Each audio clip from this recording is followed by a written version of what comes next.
பிரியமானவர்களே, இயேசு கிறிஸ்துவின் இணையற்ற நாமத்தில் உங்களை வாழ்த்துகிறேன்.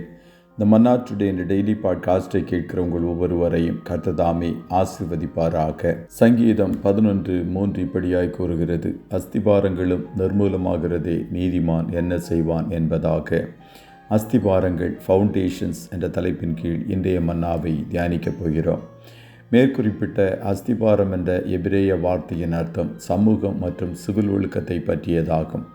ஒரு கட்டிடத்திற்கு அஸ்திபாரம் மிகவும் முக்கியமானது. அதுபோல தேசத்திற்கும் சமுதாயத்திற்கும் சபைக்கும் நல்லொழுக்கம் என்பது மிகவும் முக்கியமானது. ஒழுக்கக்கேடுகள் ஜனங்களை வீழ்ச்சிக்கும் அழிவிற்கும் நேராக கொண்டு செல்லும். இந்நாட்களில் காணப்படுகிற தலைவர்களின் பாவ வாழ்க்கை தேசத்தின் குடிகளை பாவத்திற்கு நேராக நடத்துகிறது. போதகர்களுடைய ஒழுக்கக்கேடுகள் விசுவாசிகளை ஒழுங்கீனமாய் வாழும்படிக்கு செய்கிறது. ஏலி என்ற ஆசாரியனுடைய குடும்பத்தின் வீழ்ச்சி ஜனங்களை கர்த்தருடைய காரியங்களை குறித்து வெறுப்படையும்படிக்கு செய்தது. அவன் குமாரர்கள் பேலியாளின் பிள்ளைகளாய் காணப்பட்டார்கள். அவர்கள் கர்த்தரை அறியவில்லை என்று 1 சாமுவேல் 2:12 கூறுகிறது. சாமுவேலின் குமாரர்கள் பொருளாசைக்கு சாய்ந்து பரிதானம் வாங்கி நியாயத்தை புரட்டினார்கள். அவர்கள் சாமுவேலைப் போல நல்ல நியாயாதிபதியாய் காணப்படவில்லை.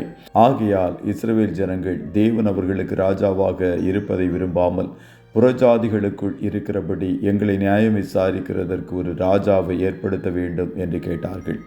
இஸ்ரவேலின் முதல் ராஜாவான சவுலும் கர்த்தருடைய வார்த்தைக்கு கீழ்ப்படியாமல் காணப்பட்டார். அவனை தொடர்ந்து வந்த அநேக ராஜாக்களும் அவனைப் போலவே காணப்பட்டார்கள்.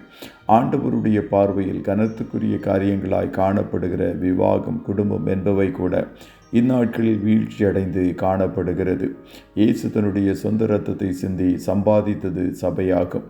அவருடைய பார்வையில் மிகவும் விலையேற பெற்றதும் அதுவேயாகும். ஆனால் இந்நாட்களில் சபைகளில் பயமும் பக்தியும் குறைந்து போய் காணப்படுகிறது. ஆவிக்குரிய பாரம்பரிய சபைகள் என்ற பாகுபாடின்றி பரிசுத்த குலைச்சல்கள் அநேக சபைகளில் காணப்படுகிறது. அஸ்திபாரங்கள் நிர்மூலமாகி கொண்டு காணப்படுகிற இந்நாட்களில் இயேசுவை உண்மையும் உத்தமமுமாய் பின்பற்றுகிற கர்த்தருடைய ஜனங்களாகிய நாம் என்ன செய்ய வேண்டும்? நம்முடைய வீடுகளில் அஸ்திபாரம் மற்றும் சுவர்களில் வெடிப்புகள் காணப்பட்டால் அதை சரி செய்வதற்கு உடனடியாக நாம் முயல்வதைப் போல சமுதாயத்திலும் சபைகளிலும் வீழ்ச்சிகள் காணப்படும் போது காணாதவர்கள் போலவும் அக்கறை இல்லாதவர்களாயும் காணப்படலாகாது. உடனடியாக அதிகமாக ஜெபிக்கிறவர்களாய் காணப்பட வேண்டும். நாம் தரிக்கப்பட்ட என் ஜனங்கள் தங்களை தாழ்த்தி ஜெபம் பண்ணி என் முகத்தை தேடி தங்கள் பொல்லாத வழிகளை விட்டு திரும்பினார், அப்பொழுது பரலோகத்தில் இருக்கிற நான் கேட்டு அவர்கள் பாவத்தை மன்னித்து அவர்கள் தேசத்திற்கு சேமத்தை கொடுப்பேன் என்பது கர்த்தருடைய வாக்குத்தத்தமாய் காணப்படுகிறது. அதிகமாக கர்த்தரை தேடுவதற்கு நம்மை அர்ப்பணிக்க வேண்டும். நீதிக்குரிய ஜீவியம் செய்கிறவர்களாய் காணப்பட வேண்டும். இருளின் ஆதிக்கத்தை அழிக்க மதிலாய் எழும்புகிறவர்களாய் காணப்பட வேண்டும். 10 நீதிமன்கள் இருந்தால் நான் தேசத்தை அழிப்பதில்லை என்றவர் உங்கள் நீதிக்குரிய ஜீவியத்தை கண்டு உங்களையும் உங்கள் மூலம் மற்றவர்களையும் அழிவுகளுக்கு தப்பும்படிக்கு செய்வார். கர்த்தர் தாமே உங்கள் ஒவ்வொருவரையும் ஆசீர்வதிப்பாராக. ஜெபம் செய்வோமா? நல்ல தகப்பனே, உம்மை நன்றியோடு துதிக்கிறோம். இந்த மன்னா டுடே என்ற டெய்லி பாட்காஸ்டை கேட்கிற உடைய பிள்ளைகள் ஒவ்வொருவரையும் கர்த்தர் ஆசீர்வதிப்பீராக.